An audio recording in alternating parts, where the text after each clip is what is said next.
आलेत आजपर्यंत महाराष्ट्राच्या भूगोलवरती 12 टॉपिक 2011 ते 2024 पर्यंत 12 टॉपिकवरती प्रश्न आले. त्याच्यानंतर दोन्ही एक्झाम आहेत, राज्यसेवा आणि कंबाईन, याचा अप्रोच वेगळा आहे.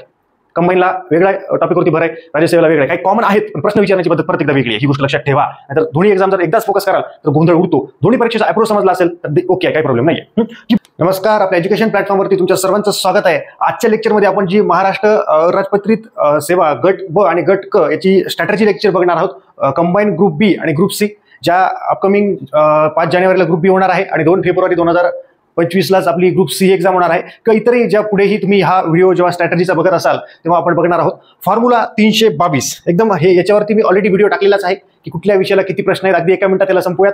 आणि प्रत्येक विषयाला म्हणजे जवळपास 7 विषय आहेत, 7 विषयाला नेमकं त्याच्यात किती प्रश्न येतात आणि त्या विषयानुसार, त्या प्रश्नांनुसार किंवा त्याच्या वेटेजनुसार काय स्ट्रॅटेजी ठेवायची आहे, नेमकं पाठांतराचा भाग कुठे आहे, कन्सेप्टचा भाग कुठे आहे, काय पुस्तकं वापरायची, पूर्ण डिटेल हे मी या सेशनमध्ये सांगणार आहे. त्याच्यामुळे ज्या काही गोष्टी सांगतोय त्या लिहून घ्या, म्हणजे परत हा व्हिडिओ बघण्याची गरज नाही. म्हणजे परत एकदा दिवाळीनंतर परत एकदा हा व्हिडिओ तुम्ही बघा, म्हणजे आता गोष्टी लिहून घ्या. आणि जर तुम्ही आता दिवाळीच्या आधी जरी बघत असाल तर दिवाळीनंतर परत एकदा हा व्हिडिओ, जेव्हा तुम्ही परत एकदा दिवाळीनंतर अभ्यासाला सुरुवात कराल तेव्हा ह्या गोष्टी लिहून घ्या. कशामुळे? कारण की दिवाळीच्या थोड्या काही 4, 5, 8 दिवसामध्ये आपण थोडंसं अभ्यासात खूप कमी अभ्यास करतो. त्याच्यानंतर एक एनर्जी येण्यासाठी परत दिवाळीनंतर हा व्हिडिओ बघा. जे दिवाळीनंतरच बघत असतील त्यांच्यासाठी तर पॉझिटिव्ह गोष्ट आहे. चला, तर 322 फॉर्म्युला काय आहे? हाच फॉर्म्युला आहे, फॉर्म्युला 322. हे 3 विषय वाटलं तर याचा स्क्रीनशॉट घेऊन घ्या एकदा. ओके, भूगोलला 10 प्रश्न, भारतीय राज्यघटना 15 प्रश्न, अर्थशास्त्र 15 प्रश्न, 3 प्रश्न मिळून 40 मार्क किंवा 40 प्रश्न होत आहेत.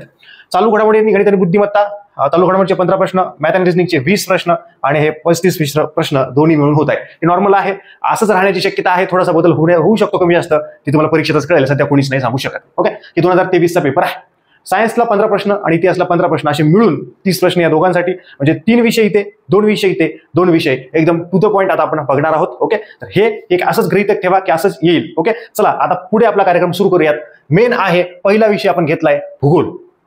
भूगोलला 2023 मध्ये 10 प्रश्न आले होते. मग असेच येतील का ते आपल्याला 5 जानेवारी 2025 आणि 2 फेब्रुवारी 2025लाच कळेल की शक्यतोवर असंच राहील, बदल होण्याची शक्यता खूप कमी वाटत आहे. चला, 10 मार्कांसाठी काय करायचंय तर आपल्याला भूगोल आहे महाराष्ट्राचा, भूगोल आहे भारताचा आणि जगाच्या काही विभागाबद्दल सिलेबसमध्ये दिलंय, आपण बघूयात. 5 प्रश्न याला 2023ला आणि एक कमी जास्त 5-6 या रेंजमध्ये असतं. ओके, तर याची स्ट्रॅटेजी आपल्याला बघायची की नेमकी काय करायचं भूगोलसाठी. इकडे बघा, आता इकडे बघायच्यासाठी पुस्तकं पहिल्यांदा बघून घेऊयात, शॉर्टमध्ये बघूयात. महाराष्ट्राच्या भूगोलसाठी सौदी सरांचं पुस्तक घेऊ शकता किंवा दीपस्तंभचं घेऊ शकता. भारतासाठी दीपस्तंभ घेतलं तरी चालेल. ओके, त्या दोन्ही दीपस्तंभ घेतले, एकाच पब्लिकेशनचे घेतले, थोडंसं स्वस्त पडतं घेताना पण काही हरकत नाही. त्या पद्धतीनं विषय बुकलिस्ट आपल्याला विषय संपलेला आहे. जे काही तुम्ही एखादं वेगळं जरी पुस्तक वापरत असाल तरी सौदी सरांचं किंवा दीपस्तंभ ह्या चांगले पुस्तक आहेत ते वापरू शकता. स्पष्ट झालं, बुकलिस्ट फायनल झालेली आहे. आता मेन महत्वाची गोष्ट, याच्यात थोडंसं व्हॅरी होऊ शकतं, हे घेऊ का हे घेऊ, पण इथे एक पुस्तक घ्या, कंबाईनचं ग्रुप बी आणि ग्रुप सी याचं पूर्व परीक्षेचं एक्सप्लेनेशनचं पुस्तक. कुठल्या पब्लिकेशनचं घ्यायचंय? लोकसेवा पब्लिकेशनचं अप्पा हातनुरे सरांचं पुस्तक आहे, तेच घ्या. चांगलं आहे. 2011 ते 2024 लेटेस्ट पर्यंत त्याच्यात प्रश्न आहेत, त्याचं एक्सप्लेनेशन आहे. पुढे जरी तुम्ही व्हिडिओ बघत असाल कधी पण, तेव्हा देखील हे कामाला येणार आहे. स्पष्टपणे या गोष्टी लक्षात ठेवा. लोकसेवा पब्लिकेशनचं कंबाईनचं पूर्व परीक्षेचं स्पष्टीकरण असणारं पुस्तक, याचा पुरेपूर वापर आता मी पुढे सांगणार आहे त्या पद्धतीने करायचं आहे. नुसतं पुस्तक घ्या सांगितलं आणि त्याचा वापरच नाही सांगितला तर सांगतो पुढे. चला, तर क्लिअर झाल्या त्या 3 गोष्टी. ओके, बुकलिस्ट महाराष्ट्राला भारताला आणि हे कंबाईनचं, याच्यात सर्व जवळपास 6 विषयांचं एक्सप्लेनेशन आहे. गणित आणि बुद्धिमत्ता नाही त्याच्यामध्ये फक्त. चला, आता आपल्याला बघायचं सिलेबस, भूगोलचा सिलेबस त्यांनी दिलाय. ओके, महाराष्ट्र आणि भारत बघूयात काय दिले त्यांनी. इकडे बघा, महाराष्ट्राच्या भूगोलाच्या विशेष अभ्यासासह हे टॉपिक, म्हणजे भारतावरती प्रश्न विचारता येते, महाराष्ट्रावरती विचारतात. फक्त एकदा सेकंदात 5 सेकंदात क्लिअर दिसते का एकदा चेक करतो, एकदम ओके आहे. शुअर, चला समजलंय. महाराष्ट्राच्या भूगोलाचा विशेष अभ्यासासह, ओके, महाराष्ट्राच्या भूगोलाच्या विशेष अभ्यासासह ही आहे. पृथ्वी हा टॉपिक आहे. जगातील विभाग हा थोडासा जगाच्या रिलेटेड आहे. ओके, हे हा पृथ्वी, हवामान, अक्षांश रेखांश, महाराष्ट्रातील जमिनीचे प्रकार, पर्जन्यमान, प्रमुख पिके, शहरे, नद्या, उद्योगधंदे आणि ETC हे झाले 10 टॉपिक. हे लिहून घ्यायचे तुम्ही. हे तुम्ही भूगोलचं एक पेज करायचं, त्या पेजवरती लिहायचं. म्हणजे पहिलं पेज कुठल्या विषयाला किती प्रश्न पहिल्या पेजवरती, दुसऱ्या पेजवरती आता भूगोल प्रत्येक विषयाचं मी सांगणार आहे, हे सिलेबस दिलाय हे एका पेजवरती. भूगोलचं वेगळंच पेज, ते पहिलं पेज वेगळं, किती 100 प्रश्न, 7 विषय त्यांची विभागणी पहिल्या पेजवरती, दुसऱ्या पेजवरती भूगोल. ओके, चला हे लिहिणं गरजेचं आहे. हे स्क्रीनशॉट घ्या आता किंवा ते लिहून घेणं गरजेचं आहे. जे बॅचमधले आता बॅचची अनाउन्समेंट सांगणार आहे पुढे, पुढचा वेगळा व्हिडिओ येईल 2 दिवसात त्याच्यामध्ये, पण त्याही विद्यार्थ्यांनी हे लिहून घ्यायचं आहे. याच्यामुळे काय होतं, तुम्हाला अभ्यासाला दिशा मिळते. जेव्हा भूगोलचा अभ्यास कराल ते कागद घ्यायचा, त्याच्यात पहिल्या पेजवरती सिलेबस आणि त्याच्या पाठीमागे आयएमपी टॉपिक्स. इथं बघा मी आयएमपी टॉपिक्स बद्दल आहे. चला पुढे जाऊयात आपण. आता इकडे बघा भूगोलचे आयएमपी टॉपिक्स आजपर्यंत जवळपास किती टॉपिकवरती प्रश्न आले सर? इकडे बघा जवळपास 12 टॉपिकवरती प्रश्न आलेत आजपर्यंत. महाराष्ट्राच्या भूगोलवरती 12 टॉपिक 2011 ते 2024 पर्यंत 12 टॉपिकवरती प्रश्न आलेत. आता याचा वापर कसा करायचा आहे, तर कंबाईनचं जे बुक आहे अप्पाहात मोरे सरांचं लोकसेवा पब्लिकेशनचं, त्याच्यातून तुम्ही अभ्यास कसा करायचा आहे. समजा तुमच्याकडे दीपस्तंभ किंवा सौरी सरांचं दोन्हीपैकी कुठलंही पुस्तक आहे. पहिल्यांदा अभ्यासाची पहिली स्टेप काय करायची आहे, भले तुम्ही अगदी नवीन जरी असाल तर पहिल्यांदा यायचं लोकसेवा पब्लिकेशन मधून पहिलं टॉपिक महाराष्ट्राचं स्थान, विस्तार आणि आकार, हे 11 प्रश्न वाचायचे. म्हणजे पहिला प्रश्न वाचला त्याचं एक्सप्लेनेशन, काही कळेल न कळेल काही हरकत नाही, ह्या टॉपिक पहिल्यांदा वाचायचा. वाचला सर, एकदम करेक्ट कार्यक्रम केला त्याचा. भले कळलं असेल, प्रश्न वाचायचा, त्याचं उत्तर वाचायचं आणि त्याचं स्पष्टीकरण वाचायचं. पूर्ण 11 प्रश्न वाचले, त्याचं उत्तर वाचलं आणि त्याचं एक्सप्लेनेशन समजून घ्यायचा प्रयत्न करायचा. समजलं सर, नाही कळलं तरी हरकत नाही. आता काय करायचंय, आता हेच टॉपिक पुस्तकामधून वाचायचं. आता याच्यात 2-3 कॅटेगरीचे विद्यार्थी असतील, प्रकारचे विद्यार्थी असतील. जे नवीन असतील त्यांना लवकर कळून जाईल की सर 11 पैकी 11 प्रश्न वाचले, त्याच्या आधी वाचलं, कळलं, एक्सप्लेनेशन मधून कव्हर झालं पुस्तकातून. आता ह्याच्यात जे नाही की याच्यापेक्षा वेगळं जे कंबाईनला येऊ शकतं तेवढाच फक्त भाग त्या पुस्तकातून वाचून घ्यायचा, म्हणजे तुमचा वेळ वाचेल. म्हणजे तुम्ही प्रश्नही वाचताय, त्याचं एक्सप्लेनेशन वाचताय आणि तुम्ही कंबाईन ओरिएंटेड अभ्यास करता. ही गोष्ट लक्षात ठेवा. म्हणजे आजपर्यंत 2011 ते 2024 कंबाईनच्या सगळ्या एक्झाम ग्रुप बी, ग्रुप सी जवळपास 12 टॉपिक प्रश्न आहेत आणि हे प्रश्न पण आपल्या त्याच्यात आहेत. याचं मॅक्झिमम, हे जे लोकसेवा पब्लिकेशनचं पुस्तक आहे त्याचे मॅक्झिमम रिव्हिजन करणं गरजेचं आहे. ओके, पूर्ण गोष्टी सांगणार आहे मी तुम्हाला. व्हिडिओ फक्त शेवटपर्यंत बघा. आता हे मी काही सगळं बोलत नाही. हा पहिला टॉपिक झाला. ओके सर, आता दुसरा टॉपिक महाराष्ट्राचा प्राकृतिक भूगोल. इथे काय करायचंय, 47ला 47 प्रश्न वाचायचे. एक त्याचं उत्तरही वाचायचंय आणि तिसरं त्याचं स्पष्टीकरण वाचायचंय. पण याच्यात चौथी गोष्ट करायची आहे, एक पेज घ्यायचंय. हे जमलं तर मी पण आपल्या बॅचेसमध्ये याच्यावरती टाकणार आहे एक व्हिडिओ प्राकृतिक भूगोलवरती. नेमके कशावरती प्रश्न आलेत त्याचे की पॉईंट्स लिहायचे, फक्त की पॉईंट्स. त्याच्यावरती वाटतं एखादा व्हिडिओ मी टाकण्याचा प्रयत्न करतो, पण हे 47 प्रश्नावरती की पॉईंट्स तुम्हाला वाचणं गरजेचं आहे. की पॉईंट्स काढायचे, फक्त की पॉईंट्स. 47 पॉईंट्स जशा लाईन्स जरी काढल्या की कशा प्राकृतिकमध्ये कुठल्या मुद्द्यांवरती प्रश्न आहेत ती पॉईंट्स काढायचेत आणि तेच पॉईंट पुस्तकामधून वाचायचेत. झालं काम, खतम कार्यक्रम. त्याला थोडासा वेळ लागू शकतो तुम्हाला, पहिल्या रेटिंगला नाही काढता येतील, दुसऱ्या रेटिंगला काढा. ओके, त्या पद्धतीनं डेमो वाटलं तर एखादा टाकण्याचा प्रयत्न करतो, मी टाकतो वेळ मिळाल तसं. नद्यांवरती बऱ्याच जणांना प्रश्न असतो. आता भूगोलवरतीच मी जास्त वेळ नाही देणार, फक्त 2-3 टॉपिक सांगतो आणि पुढे मी स्किप करतो, लगेच पुढच्या विषयाला बोलूयात आपण. नदी यावरती खूप टेन्शन घेतात, डावीकडून येणारी, उजवीकडून येणारी. 33 प्रश्न बघा आणि पूर्व परीक्षेला कसे प्रश्न विचारलेत त्याच्यानुसारच अभ्यास करा.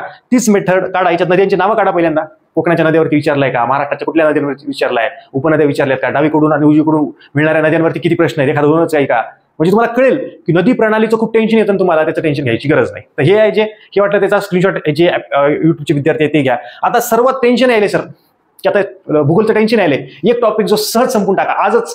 कुठला टॉपिक सर, स्थलांतर टॉपिक. STI 2016लाच आलाय, एकच प्रश्न आला याच्यात स्थलांतरवरती. आणि ह्याच उत्तर 12वीच्या स्टेट बोर्डमध्ये मी युट्यूबलाच 12वीच्या स्टेट बोर्ड मधले भूगोलचं पहिलं प्रकरण आणि दुसरं प्रकरण, पहिलं प्रकरण युट्यूबलाच टाकले, दुसरं प्रकरण बॅचमध्ये उपलब्ध होईल. म्हणजे हे पूर्ण स्थलांतर टॉपिक पुस्तकातून वाचून घ्या. एकच प्रश्न STI 2016 आला, त्याचा एक्सप्लेनेशन वाचून घ्या आणि 12वीच्या भूगोलमधलं पहिला आणि दुसरा टॉपिक महत्वाचा लोकसंख्या तेवढा वाचा आणि खतम करून टाका कार्यक्रम. एक तर युट्यूबला टाकलाय, एक पण वाटलं तर जमलं तर काही दिवसानंतर मी युट्यूबला टाकतो, ते बॅचमध्ये उपलब्ध आहे दुसरा टॉपिक. 2च टॉपिक महत्वाचे आहेत 12वीच्या भूगोलमधले. हे टप्प्याटप्प्याने आपल्याला कार्यक्रम करायचा आहे भूगोलचा. चला पुढे जाऊयात. ठीक आहे, हे IMP टॉपिक्स आहेत, कळलं. याला स्क्रीनशॉट घ्या. आता महत्वाचं आहे की आपल्या अभ्यासाची पद्धत काय असली पाहिजे. इकडे बघा अभ्यासाची पद्धत बघा. ओके, चला चलो. पहिल्यांदा सिलेबस, भूगोलचा सिलेबस दिलाय आयोगाने, दिलाय सर. IMP टॉपिक हे बुक लिस्ट फायनल झाली, आपली फायनल झाली आहे. कंबाईनचं बुक आहे, प्रिलिम्सचं एक्सप्लेनेशनचं आहे सर. नसलं तर घ्या, लवकरात लवकर घ्या. ओके, घेतलं सर. IMP टॉपिक्स भूगोलच्या महाराष्ट्राचे ऑलरेडी टाकलेत, इकॉनॉमिक्सचं ऑलरेडी टाकलेत, 2 विषयाचे युट्यूबला टाकलेत, बघून घ्या, लगेच सर्च करा, तुम्हाला मिळून जाईल. किंवा कंबाईनची प्लेलिस्ट बनवतो 2-3 दिवसात, त्याच्यातून हे कळून जाईल. IMP टॉपिक्स आता हे त्या स्टेपनुसारच अभ्यास करायचा आहे. याच्यात तुम्ही डायरेक्ट पुस्तक वाचाल, सिलेबस नाही बघितला, प्रश्न नाही बघितले, IMP टॉपिक कुछ भी नाही घेतलं, पुस्तक वाचायला सुरू केलं, रिझल्ट नाही येणार. स्पष्टपणे ह्या पद्धतीने जा की पहिल्यांदा सिलेबस वाचा, नंतर बुक लिस्ट फायनल असली पाहिजे, की ट्रस्ट असला पाहिजे. 2-3 नंबरला तुम्ही कंबाईनच्या पूर्व परीक्षेचं एक्सप्लेनेशनचं पुस्तक असलं पाहिजे. 4 नंबरला IMP टॉपिक्स तुम्ही असले पाहिजेत आणि त्याच्यावरून तुमचा अप्रोच तयार झाला पाहिजे. एक्झामची डिमांड तुम्हाला कळली पाहिजे, एक्झामची बाउंड्री लाईन कळली पाहिजे, मला कुठल्या रेंज पर्यंत अभ्यास करायचा आहे. क्लिअर, संपलेल्या गोष्टी. त्याच्यानंतर एक्झामचा अप्रोच समजून घ्यायचा आहे. कुठून कळेल सर, हेच प्रिव्हियस इयरच्या प्रश्नांवरून कळेल. प्रश्न कसे विचारलेत, कंबाईनला किती लिमिटेड टॉपिक आहेत, एखाद्या टॉपिकमध्ये किती डेप्थला जायचं आहे, हेच तुम्हाला कळेल. अप्रोच समजणं म्हणजे हेच आहे. ओके, चला. की पॉईंट्स जसं प्राकृतिक भूगोलला काढायचे तसे प्रत्येक टॉपिकचे काढायचे. हे तुम्हाला काढायचे आहे. क्लिअर. त्याच्यानंतर कन्सेप्टवरती भर द्यायचा आहे तुम्हाला. कन्सेप्ट क्लिअर करायची तुम्हाला. प्रत्येक टॉपिकनुसार जायचं आहे. सोपं आहे. समजा महाराष्ट्राचा स्थान विस्तार आणि सीमा आपण हे करतोय, वाचतोय, तर तुम्हाला क्लिअर आहे ना. 11 प्रश्न आलेत आणि अजून कसे प्रश्न येऊ शकतात ते, आणि लईच खूप प्रश्न वाचायचे. आता सगळे टॉपिक झाले, भूगोल झालाय, आता प्रश्नांचा सराव कुठं करू, कंबाईनचे पूर्ण पाठ झाले. 21,000 मध्ये ऑदर एक्झामचे आहेत ना, पण ते टॉपिकनुसार जा. समजतंय का मला काय सांगायचंय? समजतंय सर. ओके. चला, बुक रिडिंग करायची आहे, पण स्पेसिफिक करायची आहे. माझ्या गरजेनुसार ते पुस्तक मी वाचणार आहे. मी पहिल्या पानापासून शेवटपर्यंत पुस्तक नाही वाचणार आहे. मला पुस्तकातून काय घ्यायचं आहे. 1857च्या उठावावरती प्रश्न आहे, मी ते जाऊन पुस्तकातून वाचून घेणार आहे. 1857च्या उठावाच्या पूर्वी काही प्रश्न आहेत, मी तो जाऊन पुस्तकातून वाचणार आहे. काँग्रेस पूर्व संघटना आहेत, मी तिथे ते वाचणार आहे. काँग्रेस संघटनेवरती प्रश्न आहे, मी तिथून ते पुस्तकातून ते वाचणार आहे. मी पॉईंट वाईज अभ्यास करतोय. मी अंधाधुंद अभ्यास करत नाहीये. पुस्तकच घेऊन फक्त दिवसभर 8 तास पुस्तकच वाचतोय, मी असं करत नाहीये. मी कंबाईनचे प्रश्नही वाचतोय, मी कंबाईनचे एक्सप्लेनेशन पण वाचतोय, आणि मी पुस्तकातून ते सिलेक्टिव्ह अभ्यास पण करतोय. मला अभ्यासाची डेप्थ कळलेली आहे, मला अभ्यासाची विड्थ कळलेली आहे. सगळ्या गोष्टी मला कळलेल्या आहेत. आता रिझल्ट पासून कोणी वाचू शकत नाही. रिझल्ट येणारच आहे. रिव्हिजन, मॅक्झिमम रिव्हिजन कुठून करायचं? हेच कंबाईनच्या बुक मधून करायचं. नोट्स काढायची गरज आहे का? हेच कंबाईनचं बुक आहे, माझ्या जवळ आहे. मी काही जाहिरात करत नाहीये, पण चांगलं पुस्तक आहे आणि चांगलं सांगणं गरजेचं आहे. एवढं मोठं पुस्तक आहे, नोट्स कशाला काढता? याच्यात जे आहे ते कशाला नोट्स काढायचे? काहीच गरज नाही. याच्यात जे नाही ते पुस्तकावरती अंडरलाईन करू शकता तुम्ही. म्हणजे या पुस्तकात जे नाही ते तुमच्या पुस्तकात आहे. समजा भूगोलचे दीपस्तंभ वाचत असाल किंवा विचारांचा वाचत असाल, त्याच्यावरती अंडरलाईन करा ना, वेळ वाचेल तुमचा. ओके, समजलंय. त्याच्यानंतर फॅक्च्युअल डाटा तुम्ही काढू शकता. शेवटच्या 8 दिवसांमध्ये तुम्हाला जो पाठच होत नाहीये, तो शेवटच्या 8 दिवसांमध्ये तुम्ही एका कागदावरती लिहून घ्या. 8 दिवसात तुम्ही वाचू शकता. प्रत्येक विषयाचा काढा, किंवा नोट्स पण काढू शकता तुम्ही, पण खूप लिमिटेड काढा. म्हणजे नोट्स काढायची गरज नाही. लोकसेवा पब्लिकेशनचं जे कंबाईनचं बुक आहे, त्याच्यात जे मटेरियल आहे त्याच्यातली काढायची गरज नाही.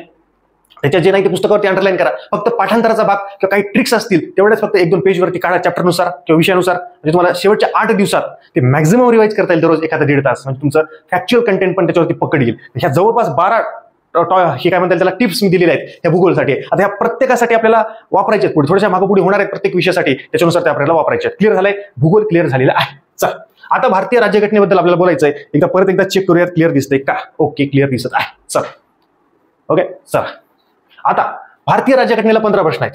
पहिले मला वाटतं 2022च्या आधी वगैरे 22ला किती 10 प्रश्न यायचे, कमी जास्त होईल, पण 15 प्रश्न आहेत. याचा सिलेबस त्यांनी दिलेला नाही. फक्त त्यांनी दिलाय शब्द राज्यशास्त्र. बघा इकडे बघा, ही खूप महत्वाची गोष्ट आहे. भूगोलला त्यांनी सिलेबस दिलाय, अर्थशास्त्राला सिलेबस दिलाय, त्यांनी इथं सिलेबस दिलेला नाही. त्यांनी सिलेबसमध्ये फक्त दिलंय राज्यशास्त्र. मग याच्यात तुम्ही 2 पुस्तकं आहेत. एक तर कोळंबे सरांचं पुस्तक वापरू शकता, किंवा एम लक्ष्मीकांत मराठीमध्ये पण आहे किंवा इंग्लिशमध्ये पण आहे. तुम्हाला कुठलं वापरायचं वापरा. ओके, समजलंय? 2 गोष्टी फायनल, सिलेबस, बुक लिस्ट. तिसरं, कंबाईनचं पुस्तक घ्यावंच लागणार आहे. लोकसेवा पब्लिकेशनचं घ्या, चांगलं आहे, एकदम छान आहे, घ्यावंच लागणार आहे. ही तिसरी स्टेप तुमचं रिव्हिजन लवकर करेल, तुम्हाला एक्झाम ओरिएंटेड ठेवेल. आता याच्यानंतर आपली जी फुल लेंथ टेस्ट आहे ती पण आपली अवेलेबल आहे. तुम्ही ती विकत घेऊ शकता. मला व्हॉट्सअपला मेसेज करा, पुढे बोलणार आहे मी त्याच्याबद्दल. काही नंबर दिले त्याच्यावरती मला व्हॉट्सअपला मेसेज करा की आपल्या ऍप्लिकेशनला इथे कोर्स वगैरे उपलब्ध राहील. टेस्ट सिरीजची वेगळी टेस्ट सिरीज करूयात, की आपली जी हे आहे मेंटरशिप बॅच आहे ती पण उपलब्ध आहे. चला, IMP टॉपिकची लिस्ट जवळपास मला वाटतंय एक 20 किती आहेत, मी तर लिहिलंय पुढे. जवळपास 20 टॉपिक काहीतरी याला महत्वाचे आहेत, तेवढेच करायचे आहेत. ओके, त्याच्यानंतर बेसिक कन्सेप्ट, म्हणजे कोळंबे सरांचं पुस्तक वापरत असाल तर पहिला प्रकरण ते 12वं प्रकरण, हे 12 टॉपिक नीट करायचे. तुमचा बेस क्लिअर होईल. एकदा बेस क्लिअर झाला मग तुम्ही कुठल्याही टॉपिकवरती जा, तुमचा लॉस होणार नाही. ही गोष्ट लक्षात ठेवा, ही खूप महत्वाची गोष्ट आहे. ओके, चलो, ही लेटेस्ट एडिशन जे कोळंबे सरांचं पुस्तक आहे त्याच्यातले पहिले 12 टॉपिक, म्हणजे राष्ट्रपतीच्या अलीकडचा जो टॉपिक असेल मूलभूत कर्तव्यापर्यंत, तिथपर्यंत चांगलं करा. समजलं? त्याच्यानंतर एक्झामचा अप्रोच ऑलरेडी बोललोय. आता मी ह्या स्टेपबद्दल की पॉईंट्स काढा, कन्सेप्ट पुस्तकातून समजून घ्या, रिव्हिजन कसं करायचंय. आता पॉलिटीसाठी तुम्हाला क्वेश्चन, टॉपिक, क्वेश्चन हे नवीन विद्यार्थ्यांसाठी, आणि टॉपिक, क्वेश्चन, टॉपिक हे जुन्या विद्यार्थ्यांसाठी. पॉलिटीमध्ये थोडंसं शब्दांचा खेळ असतो, थोडंसं शब्दात फसवलं जातं. आता काही प्रमाणात इथे वन लाईनर जास्त असतात, 1-2 असले तर मल्टी लाईनर असतात, पण इथे जास्तीत जास्त रिव्हिजन करणं गरजेचं आहे आणि क्वेश्चन सॉल्व्हिंग करणं गरजेचं आहे. थोडंसं नीट वाचायचं समजून, त्याच्यावरती थोडंसं लक्ष द्यायचं आहे. फॅक्च्युअल डाटा याच्यात काही कलम वगैरे आहेत, ते तर प्रिव्हियस इयरचे प्रश्न आहेत. तिथे जे कंबाईनचं बुक आहे, हे पूर्व परीक्षेचे ज्याच्यात प्रश्न आहेत त्याच्यात काय पाठांतराचा भाग आहे तेवढा फक्त लक्षात घ्या. तेवढाच पार्ट शेवटच्या 8 दिवसात आपल्याला मॅक्झिमम रिव्हिजन करायचं आहे. सगळेच कलम पाठ करू नका, 15-4, 16-4 नाही. याच्यामध्ये पाठांतराचा किंवा कुठे प्रश्न आलाय कलमांवरती तेवढेच फक्त बघा, एकदा लिस्ट करा. ऑलरेडी या पुस्तकात आहेत काही कलम. प्रश्न बघितल्यानंतर तुम्ही स्वतः एका पेजवरती लिस्ट काढा, फक्त नंबर लिहा की कलम 29 वरती प्रश्न आहे, 30 वरती प्रश्न आहे, की अजून कुठले कलम आहे त्याचे फक्त नंबर लिहा. तुम्हाला एका पेजवरतीच, एका छोट्या पेजवरतीच त्याचे सगळे कलमाची यादी होईल आणि त्या पुस्तकातून तेवढेच फक्त वाचा. कंबाईनसाठी तेवढं महत्वाचं आहे. मेन्सला वेगळे प्रश्न विचारतात, आपण कंबाईन ओरिएंटेड अभ्यास करतोय, ही गोष्ट विसरू नका. समजलंय सर? त्याच्यानंतर काय की हा जो एक प्रश्न आहे पुढे मी याच्याबद्दल बोलणार आहे, थोडासा पॉलिटीला वेगळा स्टेट बोर्ड मधून आला होता. हा थॉमस हॉब्स जे आहेत हे ब्रिटिश तत्वज्ञ आहेत किंवा फिलॉसॉफर आहे, तत्वज्ञ, त्याला इंग्रजीत फिलॉसॉफर म्हणतात. हा थोडासा बऱ्याच जणांचा चुकला, हा स्टेट बोर्ड मधून आला होता. तर आता 15 प्रश्न आहेत, तर असा एखादा दोन प्रश्न स्टेट बोर्ड मधून उचलतील ते. त्याच्यामुळे जे काही स्टेट बोर्ड आहे ते जस्ट ओव्हरलुक करा, म्हणजे जास्त डीपमध्ये लाईन टू लाईन वाचू नका. जे सगळे स्टेट बोर्ड त्याच्यातलं राज्यशास्त्र जे आहे थोडंसं ओव्हरलुक करा, पण पहिल्यांदा तुमचा बेस क्लिअर करून घ्या आणि अशा काही वेगळ्या गोष्टी आहेत त्या तुम्ही वाचून घेण्याचा प्रयत्न करा तिथून. पण एका प्रश्नासाठी एवढं बेसर होऊ नका. सध्या तुमचे जे काही ऑलरेडी 14 प्रश्न जे विचारलेत सोपे ते कव्हर करण्याचा प्रयत्न करा. सगळा अभ्यास झालाय की दिवाळीच्या मध्ये थोडेसे स्टेट बोर्ड चालू शकतात जर दिवाळीच्या आधी व्हिडिओ बघत असाल तर, नाहीतर त्याच्या आधी लागू नका. पण असे हे जे आहेत आता हा प्रश्न रिपीट होण्याची शक्यता आहे का, तर होऊ पण शकेल, नाही पण शकेल. पण हा जो आहे रुसो, हा फ्रेंच राज्यक्रांतीचा जनक होता. ह्या एका ऑप्शनवरून पूर्ण याचं उत्तर निघत होतं, ही गोष्ट लक्षात ठेवा. त्याच्यामुळे याचं टेन्शन घेऊ नका जास्त. स्टेट बोर्ड मधून आहेत टप्प्याटप्प्याने एक दोन प्रश्न नक्की येतील, पण त्याला जास्त वेळ देऊ नका. नाही तर आपल्या हक्काचे जे काही इतर 14 प्रश्न आहेत, एखादाच प्रश्न असतो हा मी त्याच्यामुळे स्वतः लिहिलेला आहे 2023 चा इथे, त्याच्यामुळे हे लक्षात घ्या. समजलंय? चलो पुढे जाऊयात आपण. आता पुढे काय, हे आपली टेस्ट सिरीजची बॅच येत्या 2 दिवसात टेस्ट सिरीज आहे. मराठी आणि इंग्रजीमध्ये दोन्ही माध्यमातून टेस्ट आहेत, ही गोष्ट लक्षात ठेवा. डिटेल एक्सप्लेनेशन, प्रत्येक प्रश्नाचं एक्सप्लेनेशन आहे. जवळपास 10 टेस्ट तुम्हाला मिळतील. म्हणजे पहिली टेस्ट मोफत असेल, म्हणजे पहिली मोफत आणि दुसऱ्या 10, अशा 11 टेस्ट, म्हणजे 1100 प्रश्न. प्रत्येक प्रश्नाचं एक्सप्लेनेशन, प्रत्येक प्रश्न मराठी आणि इंग्रजी दोन्ही भाषेमध्ये उपलब्ध आहे, म्हणजे आयोगासारखीच. ओके, समजलंय? त्याच्यानंतर ही टेस्ट सिरीजची बॅच आहे. त्याच्यानंतर टेस्ट सिरीज आणि मेंटरशिप बॅच पण आपण घेणार आहोत. मला व्हॉट्सअपला मेसेज करा की ऍप्लिकेशनला कंबाईन बॅचेस म्हणून एक फोल्डर असेल, त्याच्यात 2 दिवसानंतर हे कोर्स आजच्या तारखेपासून पुढे 2 दिवसात हा कोर्स उपलब्ध होईल. टेस्ट सिरीज आणि मेंटरशिप बॅच पर्सनल लेवलला आपण याच्यात गायडन्स देणार आहोत. फीस वगैरे काय ते एक कोर्समध्ये जाऊन मिळेल किंवा मला व्हॉट्सअपला मेसेज करून ठेवा तुम्ही. समजलंय? त्याच्यानंतर पॉसिबल जर झालं तर डेली स्टडी टार्गेट देखील आपण देणार आहोत, की तुम्ही जर तुमच्या पद्धतीने अभ्यास करत असाल ते देखील मला तुम्ही बॅच घेतल्यानंतर मला व्हॉट्सअपला पाठवू शकता. पर्सनल लेवलला पण मी गायडन्स त्याच्यामध्ये करतो. समजलेलं आहे? त्याच्यानंतर तुम्ही मला व्हॉट्सअपला मेसेज करा. माझा नंबर आहे 94 21 44 24 36. त्याच्यावरती तुम्ही मेसेज करू शकता किंवा ऍप्लिकेशनला आपलं प्ले स्टोरला पण आपलं ऍप्लिकेशन आहे स्वराज्य अकॅडमी ओम सर, त्याच्यावरती तुम्ही डाउनलोड करू शकता ऍप्लिकेशन. चला, अर्थव्यवस्था हा तिसरा विषय आपला आहे. याच्यावरती 15 प्रश्न विचारतात. भारतीय अर्थव्यवस्था, राष्ट्रीय उत्पन्न सिलेबसला आहे, शेती आहे, उद्योग आहे, हे सिलेबसला असणारे मुद्दे आहेत. हे लिहून घ्या. इकडे बघा, हे उद्योग आहे, परकीय व्यापार आहे. या परकीय व्यापारावरती फॅक्च्युअल डाटा विचारला जातो, थोडी आकडेवारी विचारली जाते, ती गोष्ट लक्षात ठेवा. बँकिंग असेल, लोकसंख्यावरती पाठांतराचा भाग आहे, थोडंसं लक्षात ठेवावं लागतं. दारिद्र्य व बेरोजगारी याच्यात पण काही आकडेवारी आहे. ओके, ही एक महत्वाची गोष्ट आहे. आकडेवारी कुठे असते तिथे. मृदा आणि राजकोषीय नीती असेल आणि शासकीय अर्थसंकल्प. मला वाटतं याच्यावरती, या दोन्हीवरती म्हणजे अर्थसंकल्प बजेटवरती जवळपास 2 प्रश्न करंटमध्ये विचारलेले आहेत. याच्यावरती करंटवरती वाटलं युट्यूबला मी एखादा लेक्चर टाकण्याचा प्रयत्न करतो की आजपर्यंत कसे प्रश्न आलेत, नेमकं करंट कसं वाचायचं हे, सॉरी बजेट कसं वाचायचं आहे, त्याच्यावरती युट्यूबला व्हिडिओ टाकतो. समजलंय? हे जवळपास 8, 9, 10 असे 10 टॉपिक. याचा वाटलं तर जे युट्यूबचे विद्यार्थी ते याचा स्क्रीनशॉट घेऊ शकतात. हे सिलेबस आहे. आता IMP टॉपिक्स पूर्ण आपली जी सिक्वेन्स आहे ही मी पूर्ण लिहिलंय, याच पद्धतीनं हे करायचं. आता सिलेबस ऑलरेडी आपण बघितलाय. बुक लिस्ट, कोळंबे सरांचं पुस्तक मला वाटतं तुम्ही घ्यावं. देसले सरांचं पुस्तक चांगलं आहे, पण भरपूर विद्यार्थ्यांना, मला आताच मेसेज आला होता 2 दिवसापूर्वीच एखाद्या विद्यार्थिनीचा की सर माझ्याकडे दोन्ही देसले सरांचे पुस्तक आहेत, मला ते टेन्शन येत आहे. मग ते कसं आहे, तुम्हाला तेवढं सांगणार कोणी नसतं. काही जण क्लास जरी लावला तर ते क्लासवाले त्यांचं शिकवतात, चांगलं शिकवतात, त्याच्यात वाद नाही. पण पुस्तकातून सिलेक्टिव्ह कसं वाचायचं ही समजत नाही. त्याच्यामुळे आपल्या जे बॅचेस असेल, मेंटरशिप बॅच असेल, त्याच्यात मी पूर्ण विषयाचं पण ते पण सांगणार आहे. जसं राज्यसेवेची ऑलरेडी इकॉनॉमिक्सची स्पेशल बॅच आहे, ती पण याची नाही केलेली अजून, कंबाईनची. ती एकदा कंप्लीट झाली की याच्या करूयात. त्याच्यानंतर हे कोळंबे सरांच्या पुस्तकातले IMP टॉपिक्स मी याच्यावरती पण आपल्या बॅचमध्ये पण मी सांगणार आहे, त्याच्यावर टेन्शन घेऊ नका. पण कोळंबे सरांचं पुस्तक वापरा, चांगलं आहे. देसले सरांचं पण चांगलं आहे, मी नाव कुणालाच ठेवत नाहीये, पण छोटं पुस्तक आहे. म्हणजे कोळंबे सरांचं त्याच्यातून सिलेक्टिव्ह केलं की होऊन जातं. देसले सरांचे 2 भाग आहेत, ते बघून टेन्शन येतं. म्हणजे ज्याला टेन्शन येतं खूप त्यांनी कोळंबे सरांचं पटकन घेऊन टाका आणि त्याच्यातून सिलेक्टिव्ह वाचून आपण इथून निघून जाऊयात पास होऊन त्या पद्धतीनं. किंवा मग देसले सरांचं नंतर घेऊयात, कोळंबे सरांचं परफेक्ट झाल्यानंतर एक्स्ट्रा एडिशन त्याच्यातून वाचून घेऊयात. त्या पद्धतीनं सिलेक्टिव्ह रीड करायचे, दोन्ही पुस्तक जर घेतली तरी. हे कंबाईनचं पुस्तक घ्यावंच लागणार आहे. IMP टॉपिकची लिस्ट प्रत्येकाची बॅचमध्ये मी आता सुरू करतोय रेकॉर्डिंग. तर प्रत्येक विषयाचं IMP टॉपिक्स, त्याच्यातलं कुठले टॉपिक करायचे, कुठले सोडून द्यायचे, त्याच्यावरती प्रत्येक 7 विषयाला 7 स्ट्रॅटेजीचे व्हिडिओ, IMP टॉपिकचे व्हिडिओ असणार आहेत त्याच्यामध्ये. आणि टेस्ट सिरीज तर आहेच, 1100 प्रश्न, त्याचं एक्सप्लेनेशन आणि अजून भरपूर गोष्टी त्याच्यामध्ये ट्रिक्स वगैरे करण्याचा प्रयत्न करेल मी, त्याच्याबद्दल आहे. त्याच्यावरती वेगळे व्हिडिओ टाकतो बॅचबद्दल. ओके, चला, हे काय बेसिक टॉपिक. इकॉनॉमिक्स मध्ये जसं पॉलिटीला मी सांगितलं होतं की 1 ते 12, तसं याच्यात पण काही टॉपिक्स आहेत. मी आता त्याचे सुरू केल्यानंतर त्याच्यावरती डिटेल बोलतो की समजा कोळंबे सरांचा पहिला टॉपिक आहे भारतीय अर्थव्यवस्थेची ओळख आणि त्याचे प्रकार, तर तो बेसिक टॉपिक आहे. बेसिक काही गोष्टी आहेत ज्या आपल्याला करायच्या आहेत. ते बेसिक आता याच्यात एक्झॅक्ट टॉपिकची नेम नाही सांगता येणार, पण ते नंतर डिटेलमध्ये त्याच्यावरती व्हिडिओ टाकतो त्याच्यामध्ये. पण सध्या तुम्ही बेसिकवरती भर द्या. बेसिक तुमचं इकॉनॉमिक्सचं क्लिअर असणं गरजेचं आहे. समजा भांडवलची अर्थव्यवस्था, समाजवादी अर्थव्यवस्था हेच आपल्याला जर कळत नसेल तर आपलं अवघड आहे. डायरेक्ट प्रश्न नाहीये त्याच्यावरती, पण तो बेसिक आहे. विकसनशील देश, प्राथमिक क्षेत्र, द्वितीय क्षेत्र हे आपल्याला कळणं गरजेचं आहे. हे आपल्याला पुढे आहे, त्याच्यामुळे ही गोष्ट लक्षात ठेवा. समजलंय?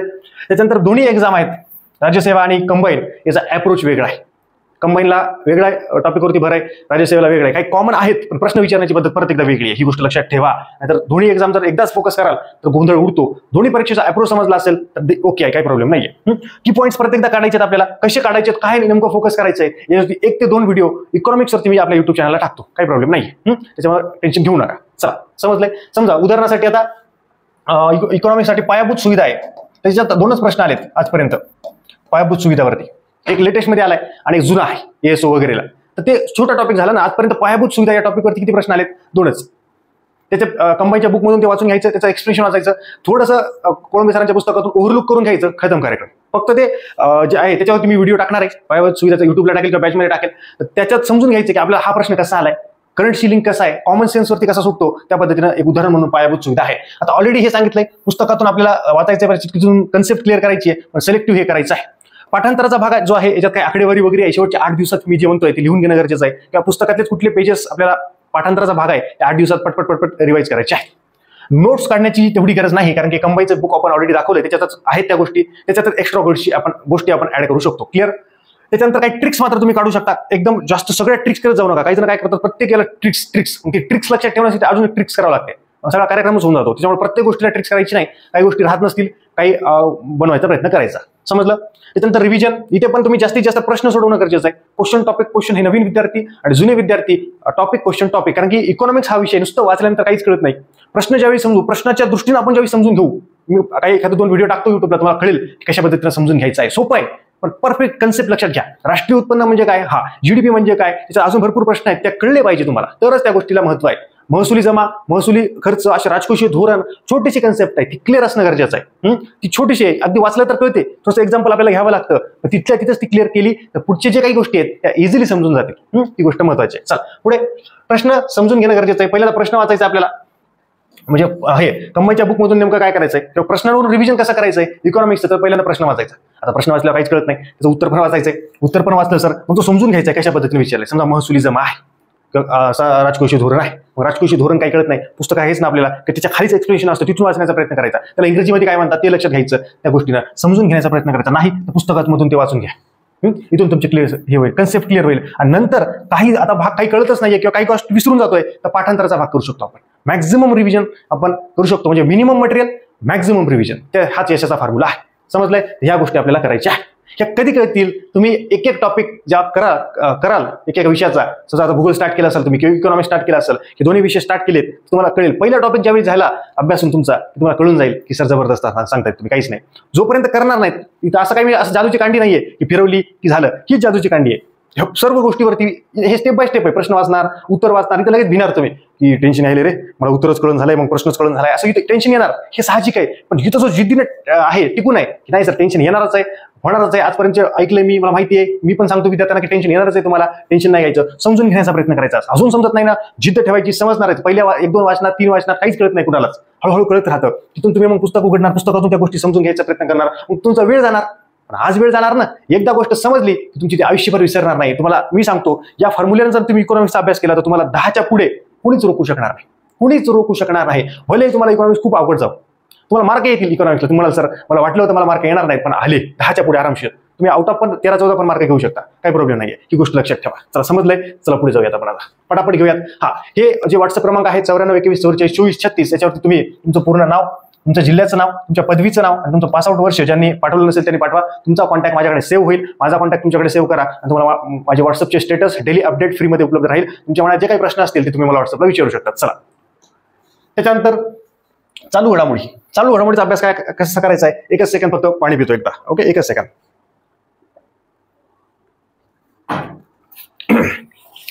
चालू घडामोडीचा अभ्यास कसा करायचा आहे. परीक्षेच्या आधी 1 वर्ष किंवा मॅक्झिमम 1.5 वर्षाचा चालू घडामोडीचा अभ्यास करायचा आहे. आता परत विचारायचं नाही चालू घडामोडीचा अभ्यास कधी करू.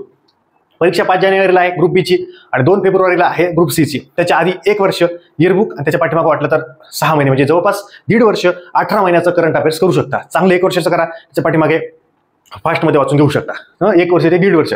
चला याच्यात मात्र प्रिव्हियस इयरचे प्रश्न तुम्हाला वाचणं गरजेचं आहे. कंबाईनचे मागच्या जवळपास 3 ते 4 वर्षाचे किंवा सगळेच वाचले तरी जमतंय. आता 2023, 22, 18 असे ग्रुप बी आणि ग्रुप सीचे प्रश्न वाचू शकता. त्याच्याशिवाय तुम्ही इथे टिकू शकणार नाही. तिथे ऑनलाईनर प्रश्न आहेत, कुठल्या टॉपिकवरती कसे प्रश्न विचारलेत हे बघणं गरजेचं आहे. त्याच्यानंतर टॉपिकची लिस्ट काढा. या प्रिव्हियस इयरच्या म्हणजे संरक्षण घडामोडी, राजकीय घडामोडी, आर्थिक घडामोडी, वन लाईनर जागतिक राष्ट्रीय घडामोडी अशा भरपूर निधन वार्ता आहे, व्यक्तिविशेष समित्या आहेत, वेगवेगळे महोत्सव आहेत, भरपूर गोष्टी आहेत त्या तुम्ही नोट डाऊन करा. आंतरराष्ट्रीय घडामोडी आहे, या सगळ्यांची लिस्ट करा. स्वतः काढा. 2023चे 15 प्रश्न बघा, लिस्ट काढा. 2022चे प्रश्न बघा, लिस्ट काढा. 21चे लिस्ट काढा, 20चे लिस्ट काढा. स्वतः करा, वेळ जाऊ द्या. आणि दररोज याचे म्हणजे 2023चे असतील, 22चे, प्रत्येक वर्षाचे दररोज 15 प्रश्न बघायचे. एकदा सुरू करायचं, आज 15 उद्या 15 अशी सिक्वेन्स, आणि दररोज 15 प्रश्न प्रत्येक एक्झामचे. याच्यात तुम्ही मेन्सचे पण करू शकता, ज्यांचं कंबाईन मेन्स फोकस आहे आता की सर कंबाईनच करतोय आम्ही 100%, तुम्ही कंबाईन मेन्सचे पण प्रश्न बघा. तुम्ही नंतर हे दोन्ही झाल्यानंतर म्हणजे कंबाईन पूर्व आणि कंबाईन मेन्सचे प्रश्न एकदम कमांड आली सर आता, मग राज्यसेवेची चालू घडामोडीचे शेवटच्या 5 वर्षाचे प्रश्न बघू शकता. पण मॅक्झिमम तुमचा फोकस कंबाईन पूर्व आणि कंबाईन मेन्स असेल, म्हणजे दोन्ही एकत्र होईल आणि आरामात होऊन जाईल. फक्त ह्या कंबाईन मेन्सचे ज्यावेळी अप्रोच समजून घ्याल तर तो वेगळा लिहून ठेवा की कशा कुठल्या टॉपिकचे कंबाईन मेन्सला आहेत, तो एकत्र करू नका. म्हणजे मेन्सला तुम्हाला वेगळं करण्याची गरज नाही. कंबाईन मेन्सचे जे काही टॉपिक्स काढाल, हे IMP टॉपिक्स, ही टॉपिकची लिस्ट आहे, कुठल्या टॉपिकवरती आहे, मेन्सच्या वेळेस पटकन होईल, त्याची खिचडी करू नका. प्रत्येक 2023चं ना त्याचं एक पेज ठेवा, 2022चं एक पेज ठेवा, 21चं, 20चं, 18चं, असे 5-6 पेज राहू द्या.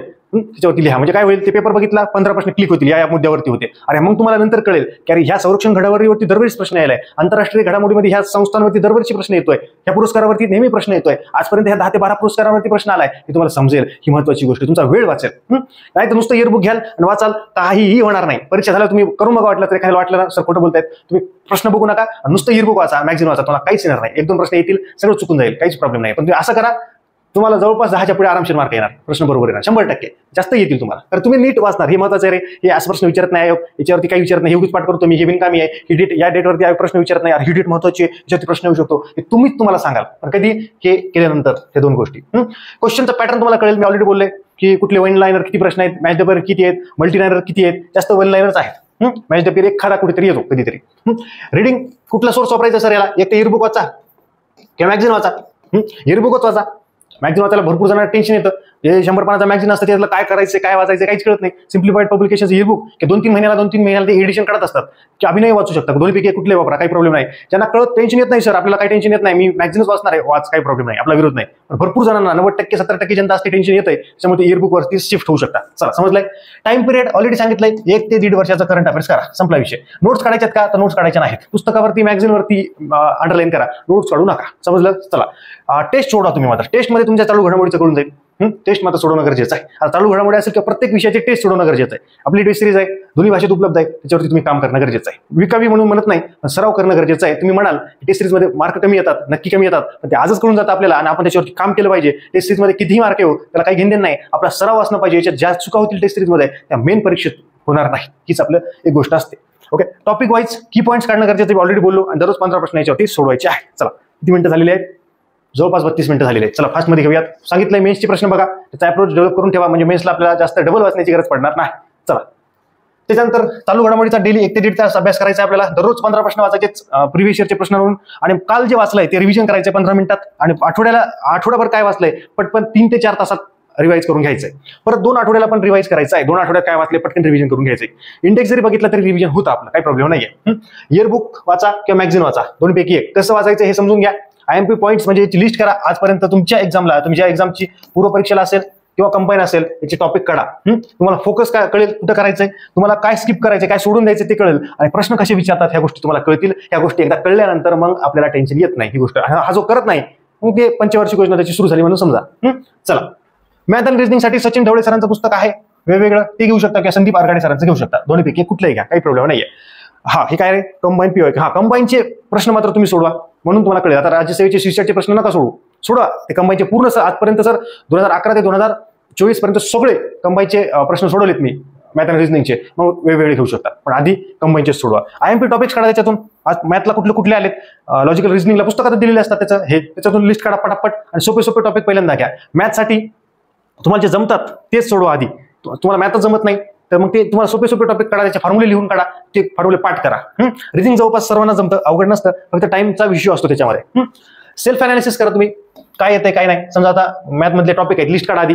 मला हा टॉपिक जमत नाही, त्याचे 20 प्रश्न सोडून बघा, तुम्हाला कळेल की हो मला येतंय, मला थोडेसे फॉर्म्युले पाठ करावे लागेल, मला कॅल्क्युलेशन करावे लागतील, त्यानंतर त्या गोष्टी होतील. टॉपिक वाईज मॅथ आणि रिझनिंगला जायचं आहे, सोपे आधी करायचे.